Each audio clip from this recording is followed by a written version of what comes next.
The worst thing that ever happened in the Republic of Kenya after Shakahola massacre is to have Ruto as the president of Kenya.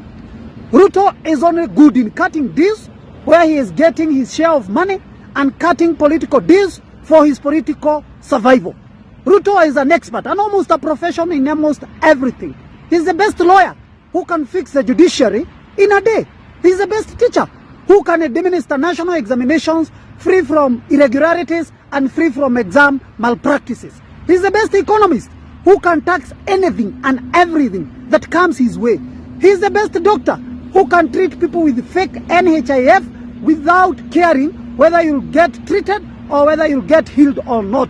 He's the best architect who can draw and the best structural engineer who can build a house for everyone in Kenya, including the unborn ones. He's the best accountant who can borrow 100 shillings from Hustlers Fund, and within 3 months, he is exporting tons and tons of eggs in Europe and Latin America. He's the best meteorologist who can convert El-nino rains to short rains and long rains and heavy rains without caring. He's the best security expert who can resolve the Haiti crisis where everyone else in the world has failed. He's the best farmer who can sell to us fake and contaminated fertilizer and fix food shortage in Kenya in a day. He's the most religious and all of us are devil worshippers. He's the only one who will go to heaven.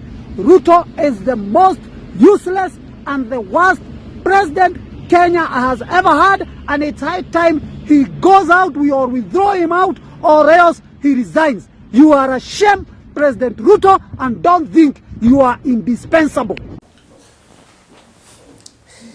This clip best describes the analysis we are going to make in this podcast. The President of the Republic of Kenya, William Ruto, has become a know-it-all, and on the man who has projected himself as the Messiah that this country needed after Uhuru Kenyatta left power is actually falling down on his knees. And I want to start here. The video clips you are seeing, this video you are seeing, is very shocking scenes about the devastating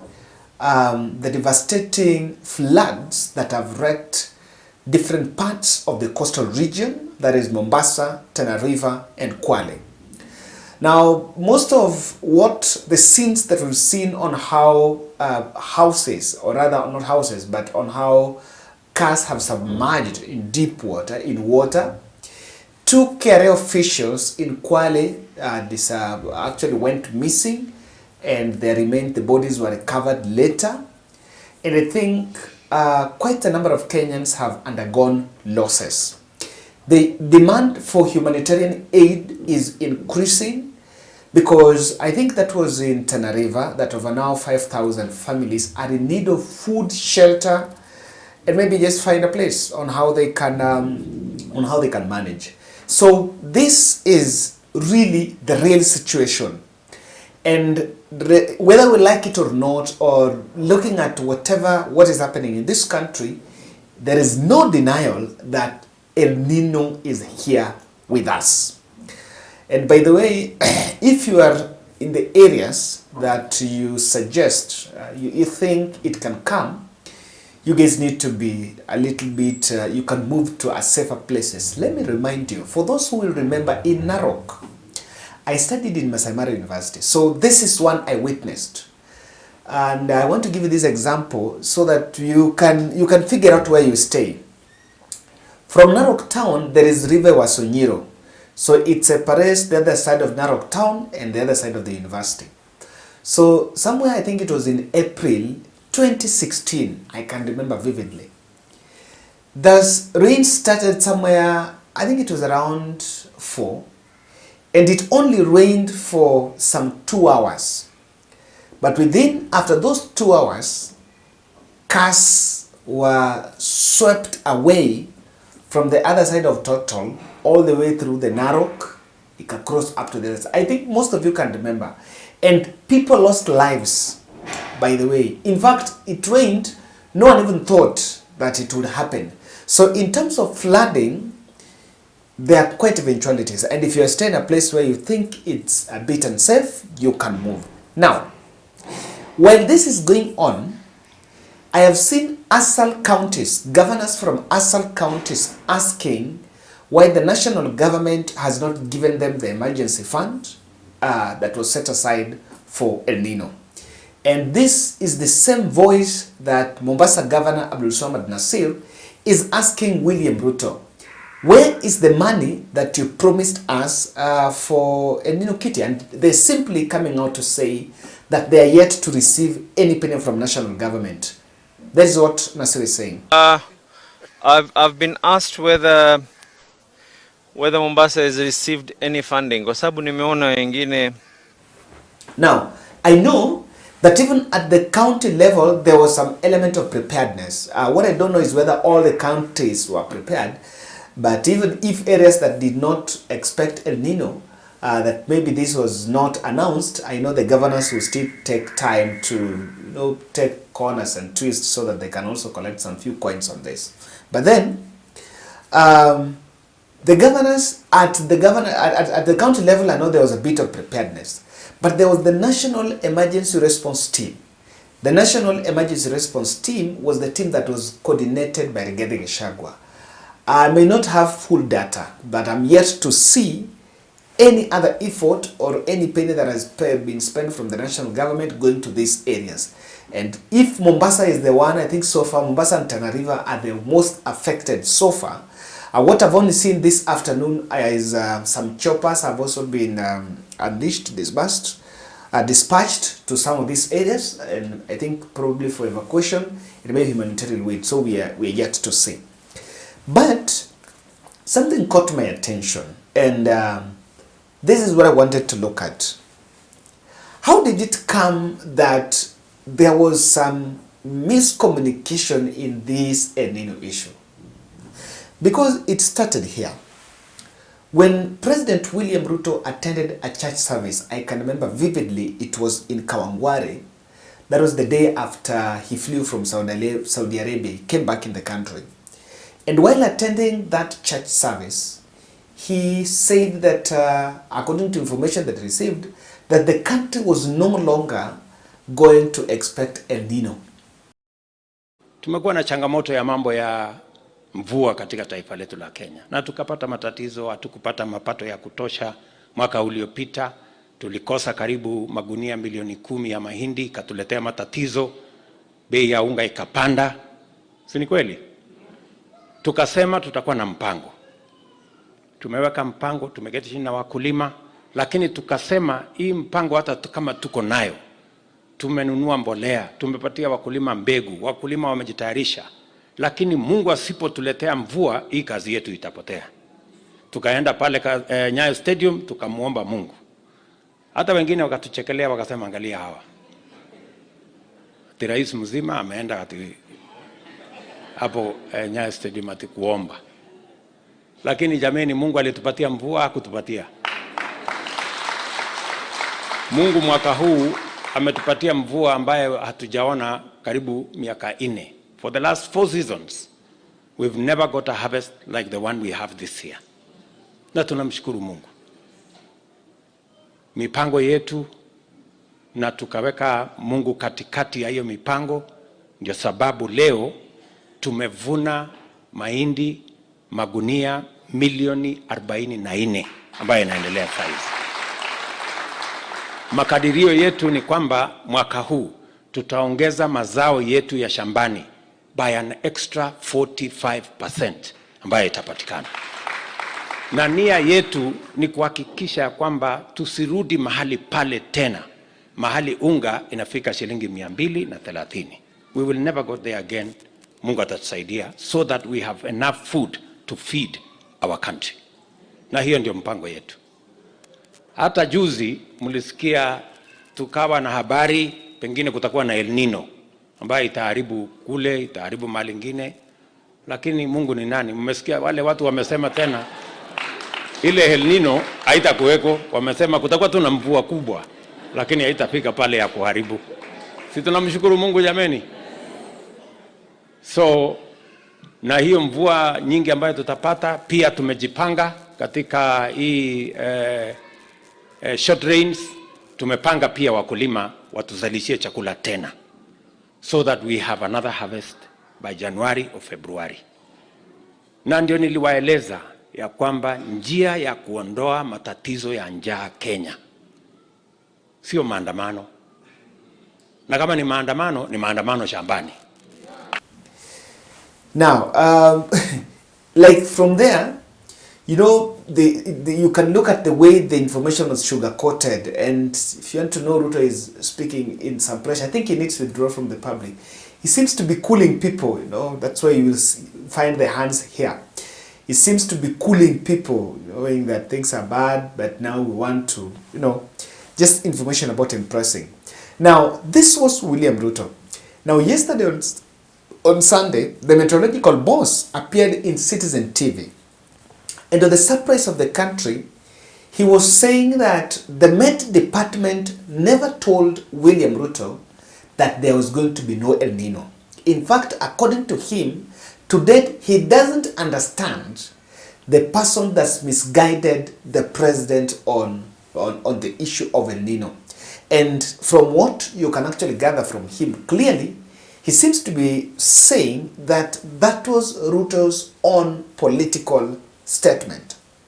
And so you wonder, you know, the Met Department, how do information get to the president? Maybe it should come through the Waziri, if it's the Ministry of Environment, or through the direct links to them. Did William Ruto speak to Met about this? Because what the Meteorological Department, of course, their forecast was on the second week of October. Then, of course, even with that, there seems to be, they pointed out some areas, but they were not so much specific. So when Ruto was making this statement, it had passed by 1 week. Then he said, you know what, these guys have said there's going to be no El-nino.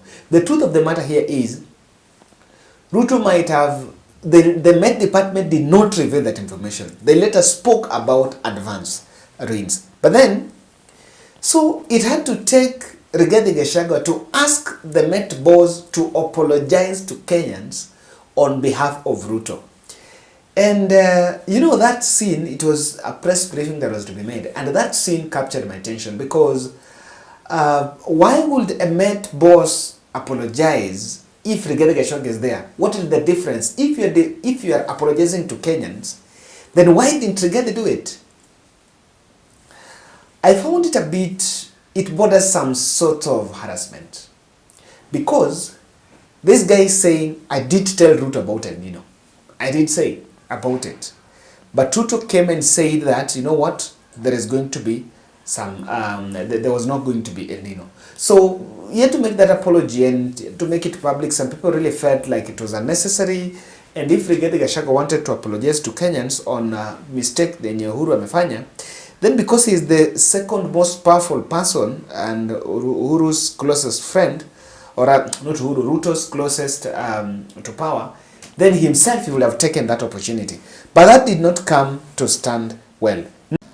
As initially given in the forecast, we have El-nino in this short rain season 2023, and we do apologize for the lack of communication or miscommunication, because that was a big mistake, but we are sorry about that. And moving forward, let's prepare ourselves for the enhanced rainfall as a result of the El-nino phenomenon that we are in at this time.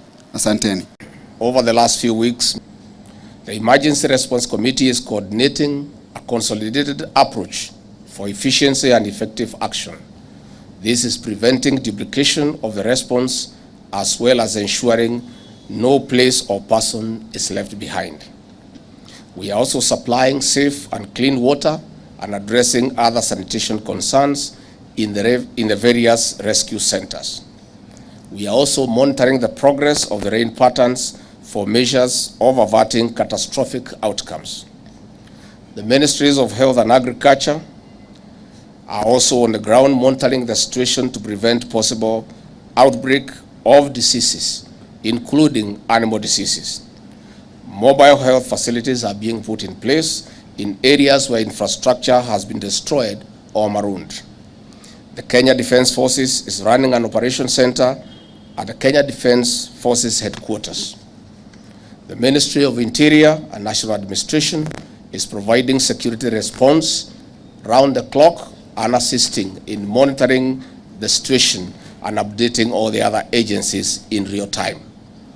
The Ministry of Roads and Transport is undertaking emergency repair and rehabilitation of roads to improve access. We are also unclogging waterways and other drainage systems. With weather projections pointing to a possible prolonged rains up to the first quarter of 2024, we are keen on sharing safety messaging, especially sensitizing of communities living in lowlands and landslide-prone areas to evacuate to safer grounds. We are also sharing distress call numbers to the public to ensure that people can report and ask for swift assistance in case of emergencies.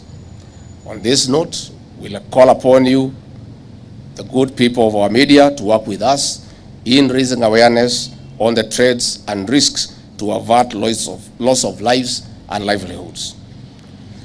Again, we appeal to our development partners for enhanced financial and logistical support. 2, we also appeal to the private sector to complement the government's interventions by setting aside and dedicating more resources. On the other hand, we take this opportunity to request the county governments to reallocate resources to mitigate this emergency. I would like to call upon humanitarian organizations, counties and our development partners, and other stakeholders and communities to continue working as a team to prevent escalation of the humanitarian situation. Now, so it raises some questions. How have we casually handled El-nino? We've been little bit casual. Is it intentional or is it mishap in communication? I'm seeing some 3 possibilities. Number 1, Ruto seems to be under some pressure to praise government. And he will go to whichever length so long as he unleashes a statement that portrays government as a positive one. And let me take that one on. Let me just take that one on El-nino will not be there. He went to an extent of praising the way we prayed to God, and even after planting, even after giving the subsidized fertilizer, we prayed to God, and after praying, so El-nino is not here because we prayed to God. Now that we have experienced El-nino, of course what came out together have confirmed this El-nino. Now does it mean that the God has changed his mind about it? Now you will understand that that statement, it was not even about El-nino. That statement from William Ruto was just meant to, to tell the public, look here, when you guys are complaining, you think I'm wrong, but my government is approved by God. It was just to, to invoke the spirit, the emotion, the spiritual, emotional, the spiritual emotions, so that people see, get that legitimacy. I've always told you that the Kenya Kwanza campaigned, and when they got to power, they told Kenyans, they ran a campaign to tell Kenyans that they got, the government was a spiritual kingdom, took charge. But that is far from truth. So, this means, and what I see possibly, I will stand with the Met boss. Maybe they never told William Ruto there's going to be, that El-nino was no longer going to be there. But because William Ruto was on stage, public, and he would want to portray the information about the El-nino, then he found himself on that. And that is why some of us have been insisting. What is so difficult if William Ruto withdraws from the public for some time and goes and work from State House? Because the more he gets to the public, he's under pressure to speak positive, but there is less positive to speak about. And whenever he tries to say something, when he tries to say something positive, it gets a backlash because it goes against what the people are saying. Number 2, Could there be conflicting sphere of power advising William Ruto? And one to ask, are there different corners advising William Ruto that are feeding William Ruto about maybe what's going on? Met is not an intelligence thing, but Met could be his daily briefings. How about his briefings? Because I think this one didn't need, because this was a very sensitive thing. The reason why this is a bit difficult is because if someone is saying I did not advise you, I did not advise so who gave that statement? Did William Ruto just speak from, if he came from somewhere, then maybe people had something, and that's why it brings me to the last point. Was it intentional for that budget to be rerouted? Because, of course, there was a budget for El-nino. It could be in different ministries. I think at a year, that National Emergency Response Team and maybe the Ministry of Interior, and I think even health touches, because when there is El-nino, there are some health hazards, there are some health risks, endemic health, pandemics, or maybe diseases that will come. And of course, these three ministries, health, interior, normally comes into play. They can't have such kitty. Could this point out to a possibility that this was intentional for that budget to be rerouted? Now, why we are raising all these questions is because we are not seeing that money being splashed, especially at this time when the country needs it. The governors in the South counties are asking, where is the money? I saw Sakaja even bragging that the money that he has set aside for that is being rerouted to something else, and I'm wondering whether that was really needed. Now guys, if you are moving your office, if you want to move your office or relocate your office from one town to the other, or even within Nairobi, then you need a company that you can rely on, a company that can give you affordable rate and can ensure the safety of your treasures. I recommend to you Topmark Movers. Visit Topmark Movers. You can visit their website www.topmarkmovers.com, or you can as well call them directly through their number, that is 07 19 17 43 93. And I can assure you that Topmark Movers you will get sorted, especially during this El-nino. If you are staying somewhere and you're feeling like hapa kukinyesha things might not be good, or you are you're feeling like kukinyesha things are not going to be good, or maybe you want to move your office items because of some risks, this is the time that you look for Topmark Movers. Now this festive season, I do something. I want to do PSA. PSA is just social awareness. So we will do something on especially road safety, because people are moving from different places to our country. And so if you can also help us on that, just shoot a video. You can record a video and tell us.